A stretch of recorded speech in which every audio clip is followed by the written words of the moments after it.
Greetings, History 141 class. This is Dr. Fia. I am here with my founding fathers. Actually, we're going to start talking about them pretty soon after the exam is over. But that's what I want to talk about with you today. On Monday, 1 to 150, Fry 110, we will be having our first of 3 major exams in our U.S. survey class.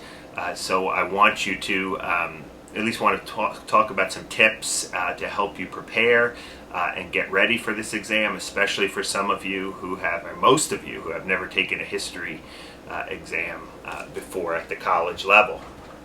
As you know, you should all have a copy at this point of the study guide for the exam.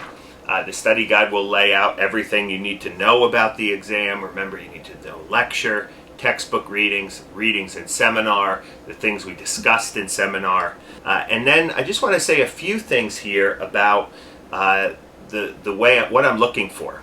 You remember in part 1, I gave you, I think there's about 15 or 16 identifications here. And I want you to not only define these words, but place them in their proper historical context.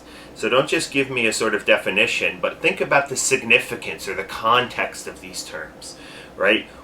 Why are these terms important? How do they fit into the sort of larger narrative, the story, if you will, or the points of the lecture that we discussed in class? Or how do they fit into the context of your textbook? I should add that there are identifications, words and phrases there that are in the textbook, and things that if they're in the text, some of them are in the textbook and I didn't mention them in class.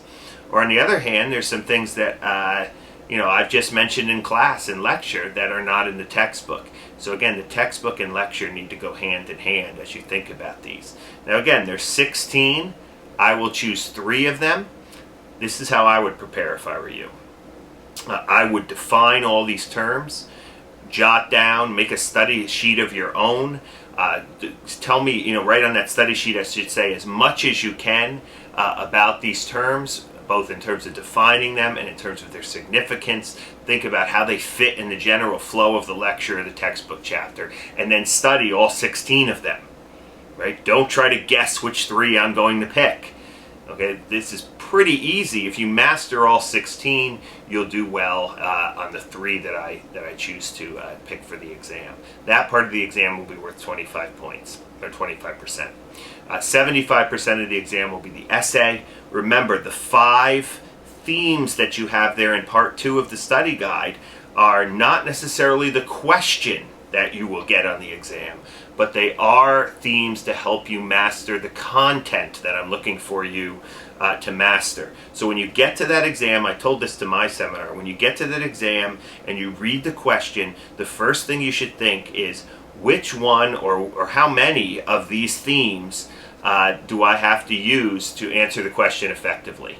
How do I take what I studied in light of these themes and apply them to the question? The question will not be tricky. The question will ask you to draw on 1 or more of these themes. So think about that. That's 75%. Now it's up to you how you organize it. I don't care how you do it in your blue book, how you put the, if you do the part 1 first and part 2 second, or part 2 first and part 1 second. Some people like to write the essay first because it's worth 75%, and then if they run out of time, at least they don't have time to finish the definition or the identifications. It's not as bad for their grade in the end. So that's how I would approach. Now I would prepare on part 2. I would prepare each one of these 5 themes. Right? Jot down everything you know about the process by which the Chesapeake colonies became a slave society, or the influence of Puritanism on the development of Massachusetts Bay, and so on down the line. So you are creating, again, your own study guide to prepare for this, for the exam, specifically here, the essay. Study any way you want. I find it often effective. I always found when I was in college it was very effective to study at least part of your study in groups. So you can bounce ideas off of people, quiz each other, but nothing really replaces just the kind of isolation as well, studying the stuff on your own. But sometimes groups and and individual study are good. They go hand in hand, and sometimes there's a fact you'll do well if you use both strategies for studying. Again, when you get there in the test, make sure you get there early, get yourself settled in. We'll pass out the blue books. We're going to start right at 1 o'clock to give you the full 50 minutes, and then use all 50 minutes. I know some of you are going to finish in like 15 or 20 minutes. I can almost guarantee if you finish in 15, 20 minutes, you're not going to get a good grade. Again, I can't, some of you might be brilliant and be able to answer all the identifications and write a good essay in 15 minutes. I've yet to see it happen in 15, 16 years of teaching this course. So use the full 50 minutes. Some of you have asked me, well, how long do the essays have to be? They can be as long as you want, as long as you answer the question. I think the problem you will have will not be with the length of the essay as much as whether you can get everything in the 50 minutes. So budget your time accordingly and effectively.